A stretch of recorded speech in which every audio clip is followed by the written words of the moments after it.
Oh, the last thing in the separate video that was brought up was, why do men disappear? I'll be perfectly honest, I've never done this, and I think it's real disrespectful just in the matter of dealing with a person and dealing with their time and their energy, and just, I don't think adults should operate like that. If you've gotten into some sort of level of engagement with a person, gone on dates, phone calls, whatever the case may be, and you've made the decision that, look, this isn't something I want to invest any more time in, I think that's perfectly fine.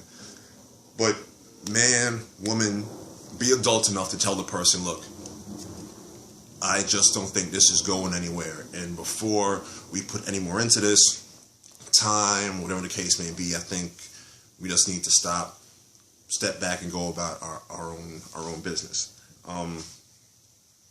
I don't know what makes a person, disappear, especially with social media and technology. If online activity was part of how you initially met, I feel it's that much more difficult. Like, how do you? It was one thing to be able to disappear if I'm in your shell. Let's say I'm dealing with somebody in Queens, and the only way we interact is either phone calls or physically meeting up.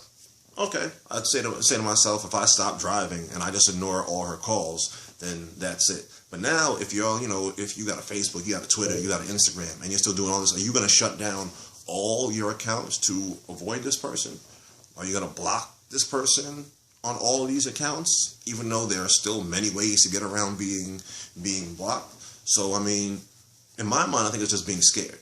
A guy gets to a point that the interest is no longer there, or if we're keeping it 100, he's gotten what he wanted to get, and now he's ready to move on. There's no more challenge, there's no more interest there for him. Then, maybe that's just the way they conduct themselves. Some guys, might just do that. Not answering this number anymore, block them on social media long enough, and they'll go about their business. So, I don't know. I think it's foul. I think it's rude. It's unfortunate for the people who have gone through this.